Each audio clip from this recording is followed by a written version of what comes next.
उसकी वाइफ उससे कहे अब मैं आपके साथ नहीं रहना चाहती, तो उसके हस्बैंड का क्या रिएक्शन होगा। ज्यादातर इंडियन पतियों को यह सुनकर धक्का लगता है। कुछ लोग तो कंफ्यूज हो जाते हैं और समझ नहीं पाते कि वाइफ ऐसा क्यों कह रही है।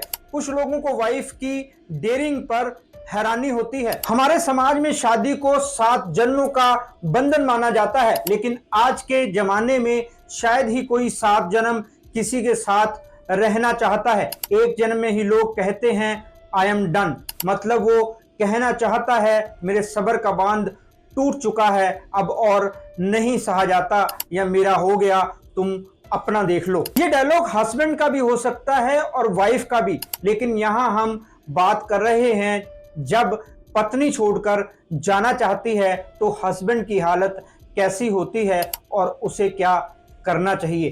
वैसे तो कई जोक बनते हैं कि वाइफ मैके गई तो पति खुश हो गया, लेकिन असलियत में कुछ और ही नजारा होता है। आज भी कितने ही घर ऐसे हैं यहां वाइफ कुछ दिन के लिए चली जाए तो पूरा घर बिखर सा जाता है। मतलब आज भी ज्यादातर घरों में वाइफ के बिना घर नहीं रहता।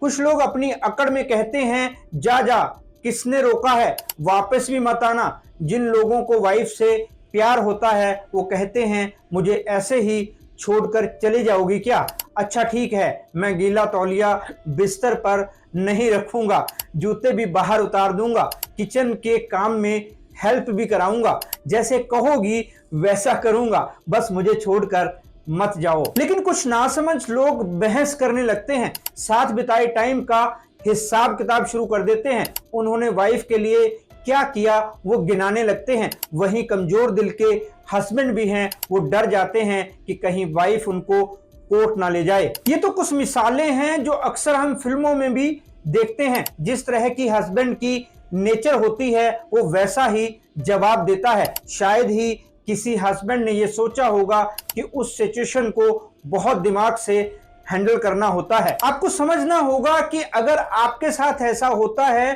तो कैसे रिएक्ट करना है, क्योंकि उस समय आप जो भी कहेंगे वो रिकॉर्ड हो जाएगा, मतलब बाद में उसका हिसाब लिया जा सकता है। साफ शब्दों में कहूं तो बाद में उसे कोर्ट में यूज किया जा सकता है। नमस्कार दोस्तों, मैं हूं राहुल राय गुप्ता और आप मुझे डिटेक्टिव गुरु के नाम से भी जानते हो, और हम करते हैं देश विदेश में पर्सनल और कॉर्पोरेट इन्वेस्टिगेशन। आज हम बात करने वाले हैं कि जब पत्नी छोड़कर जाना चाहे तो पति को क्या करना चाहिए। डिटेक्टिव होने के नाते मैं इन्वेस्टिगेटिव नजरिए से इस बारे में बात करूंगा, क्योंकि मेरे पास शादी से जुड़े बहुत से केस आते हैं जिनमें हम या तो जांच करते हैं या फिर सही राय देकर अपने क्लाइंट को सही रास्ते पर चलने के लिए प्रेरित करते हैं। तो चलिए शुरू करते हैं।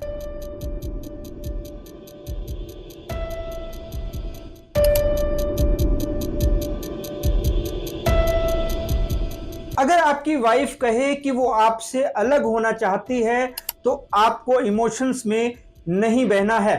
शायद ऐसी सिचुएशन इसलिए आई है क्योंकि आपके बीच जज्बातों की कोई जगह नहीं बची है। कई बार जज्बातों में बहकर इंसान कुछ ऐसा कह जाता है जो बाद में उसके लिए मुसीबत बन जाता है। आप डर जाएंगे तो भी गलतियां होंगी जो आपको नहीं करनी चाहिए। आजकल के जो हालात हैं उनको देखते हुए जरूरी है कि आप सावधान रहें। डरा हुआ इंसान हमेशा ऐसी गलतियां कर जाता है जिनके लिए पूरी जिंदगी पछताना पड़ सकता है। मैंने अपने डिटेक्टिव के 25 साल के कैरियर में ऐसे कई केस देखे हैं। वाइफ घर छोड़कर जाना चाहती है लेकिन हस्बैंड ने गुस्से में रिएक्ट किया जिससे हालत ज्यादा खराब हो गए। कुछ हस्बैंड ऐसे भी थे जो नहीं चाहते थे कि वाइफ उनको छोड़कर जाए। उन्होंने वाइफ को रोक लिया, लेकिन बाद में इसी गलती के लिए पूरी लाइफ परेशानियां झेलनी पड़ी। कहने का ये मतलब हरगिज नहीं है कि हस्बैंड वाइफ एक दूसरे के लिए अपने इमोशंस को खत्म कर दें। मैंने जो देखा है, लोगों की जुबानी सुना है, उसी के बेसिस पर कह रहा हूं कि उस समय आपको हालातों पर अच्छे से गौर करके ही कुछ कहना चाहिए। इसका सलूशन यही है कि उस समय शांत रहें, ना तो गुस्सा करें ना ही जज्बातों में बहें। वो छोड़कर चली जाए उसके बाद भी उससे सोच समझकर मैसेज करें। बार बार कॉल करने से भी बचें। अगर इमोशनल मैसेज भेजते रहेंगे तो उसका कोई फायदा नहीं होगा, उल्टा वो आपसे और दूर हो जाएगी। लोगों की बातों में आकर कोई गलत कदम ना उठाएं, ना ही वाइफ को नीचा दिखाने की कोशिश करें। आपको शांत रहकर चीजों को एनालाइज करना होगा ताकि आप आराम से समझ सकें कि आप कहां पर हैं, उसकी लाइफ में आपकी कितनी जगह बची है, रिश्ता बच भी सकता है या नहीं, वो आपको छोड़कर गई है, उसका क्या कारण है, इसमें कहीं आपका कसूर तो नहीं या फिर कोई और बात है।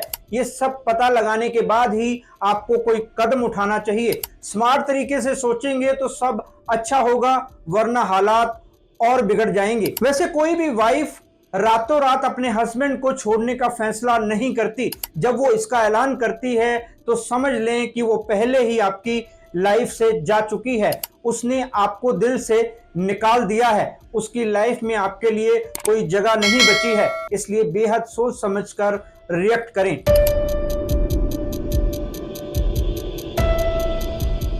मेरे पास ऐसे कई केसेस आते हैं, वाइफ हस्बैंड को छोड़ने का फैसला करती हैं तो ससुराल वाले समझते हैं किसी से उसका अफेयर चल रहा होगा। कई बार हस्बैंड भी ऐसा ही समझता है, लेकिन जरूरी नहीं है कि ऐसा ही हो। हस्बैंड वाइफ के अलग होने के कारण केवल अवैध संबंध ही नहीं होते, और भी कई कारण होते हैं जिनकी वजह से वाइफ हस्बैंड के साथ नहीं रहना चाहती। हो सकता है उसको ये लगता हो कि पति का किसी से अफेयर चल रहा है या पति उसकी बात नहीं सुनता। हस्बैंड की लाइफ में उसकी उतनी इंपॉर्टेंस नहीं है, हस्बैंड उसे मानसिक रूप से टॉर्चर करता है, लोगों के सामने भला बना रहता है लेकिन अकेले में उसके साथ गलत बिहेव करता है। यह भी हो सकता है कि वो अपने ससुराल से खुश ना हो, ससुराल के लोग उसके साथ अच्छा सलूक ना करते हों, उसको मानसिक रूप से सताते हों, उसके घर वालों के लिए भला बुरा बोलते हों, उसको मायके ना जाने देते हों। वो वर्किंग है और हस्बैंड से ज्यादा कमाती है तो हस्बैंड उस पर हावी होने की कोशिश करता हो, या अगर हस्बैंड उससे ज्यादा कमाता है तो वो उसको नीचा दिखाता हो, उसे अपनी हाई सोसाइटी के लायक ना समझता हो, उसको ये भी लग सकता है कि हस्बैंड उसे कंट्रोल करता है, इस रिश्ते में उसको वो आजादी नहीं मिलती जिसकी वो हकदार है। वाइफ आपको छोड़कर जाना चाहे या चली जाए तो दूसरा काम आपको यह करना है कि हर पहलू को बारीकी से समझना है। मैं आपको बताता हूं कि ऐसा आप कैसे कर सकते हैं। सबसे पहले एक पेपर पेन ले लें, अगर लिखने की आदत नहीं है तो कंप्यूटर में टाइप कर सकते हैं, लेकिन ऐसा केवल तभी करें अगर कंप्यूटर तक केवल आपकी एक्सेस हो, वरना कोई फायदा उठा सकता है, कोई भी बात आपके खिलाफ जा सकती है, इसलिए बेहद सावधान रहें। हर संभव कोशिश करें कि आप ये जान सकें कि वाइफ ऐसा क्यों चाहती है। वाइफ से खुलकर बात करें, लेकिन उस पर हावी होने की बजाय उसकी बात सुनें, उससे पूछें कि आपसे कहां क्या गलती हुई है। अगर आपके बच्चे हैं तो उनको शामिल कर सकते हैं, लेकिन कोई भी बात नेगेटिव नहीं होनी चाहिए, वरना बाद में कोर्ट में आपके खिलाफ जा सकती है। एक एक कदम संभल कर चलें ताकि बाद में पछताना ना पड़े। अगर आप असली कारण जाने बिना कुछ भी करते हैं तो आप गलत प्रॉब्लम को ठीक करने में अपना वक्त बर्बाद कर रहे हैं। इसलिए जब लिखने लगे तो सारी पॉसिबिलिटीज लिखें कि आप शादी को बचाने के लिए क्या क्या कर सकते हैं, फिर उन पर काम करना शुरू करें।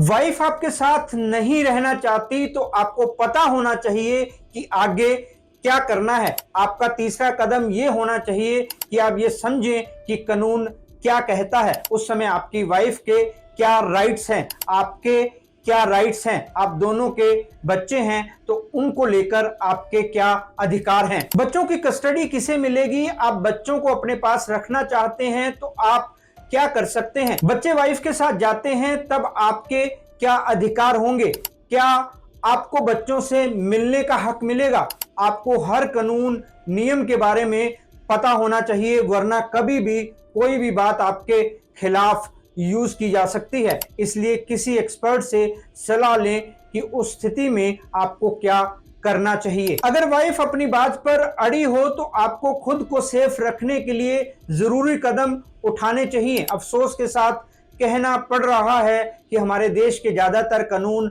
महिलाओं के साथ होते हैं। अतुल सुभाष जैसे केस इस बात की जीती जागती मिसाल हैं। आपको एलिमनी और फाइनेंशियल मुद्दों के बारे में सलाह लेनी चाहिए। अदालतें हस्बैंड की इनकम के हिसाब से एलिमनी तय करती हैं। बच्चे होते हैं तो उनके खर्चे पर भी विचार किया जाता है। आपको ये सब पता होगा तो कोई सदमा नहीं लगेगा, आप खुद को तैयार कर पाएंगे। इस पहलू पर भी सलाह लें कि अगर आपके ऊपर दहेज का झूठा केस दर्ज होता है तो आपको क्या करना चाहिए। कई बार वाइफ बदला लेने के लिए ऐसा करती है या फिर वकील की सलाह पर। वाइफ के अलग होने के बाद उसके साथ जो भी बात करें वो आपके पास रिकॉर्ड में होनी चाहिए। मैसेज कॉल सबका रिकॉर्ड आपके पास होना चाहिए। अकेले में कभी भी उससे ना मिलें। अपने किसी फैमिली मेंबर या दोस्त को साथ लेकर जाएं। अगर पहले से ही कोर्ट में केस हो चुका है तो वकील के बिना वाइफ से ना मिलें। जज्बात में बहकर या भले बनने के चक्कर में किसी पेपर पर साइन ना करें। पहले उसे अच्छी तरह से पढ़ें। आपको कानूनी भाषा समझ ना आए तो किसी एक्सपर्ट को दिखाएं। याद रखें, जज्बात तो एक दिन खत्म हो जाएंगे लेकिन कानून से जुड़ी गलतियां जिंदगी भर आपका पीछा करती रहेंगी। इसलिए स्मार्ट तरीके से खुद को सेफ रखें।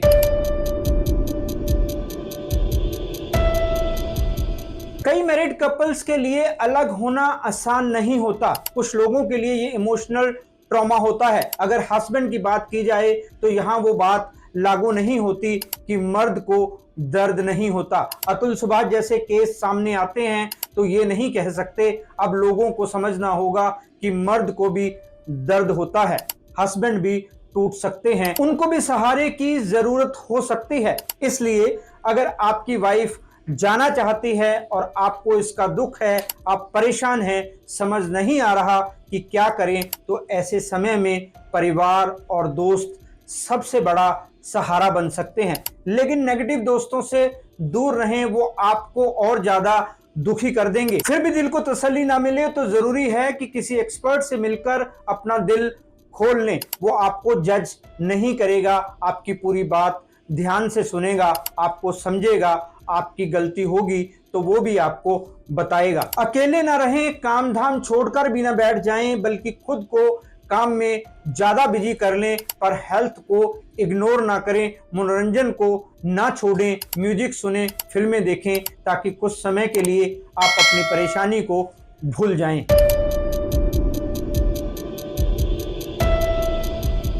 दोस्तों, हमने इस वीडियो में बात की कि अगर वाइफ छोड़कर जाना चाहे तो हस्बैंड को क्या करना चाहिए। मैंने आपको 4 पॉइंट्स बताए। पहला ये कि आपको जज्बाती नहीं होना है, सोच समझकर रिएक्ट करना है। दूसरा पॉइंट है कि आपको सिचुएशन को समझने की कोशिश करनी है, सोचना है कि ऐसी नौबत क्यों आई। वाइफ को धमकाने या घमंड दिखाने की बजाय शांत रहकर उससे इसका कारण पूछना है।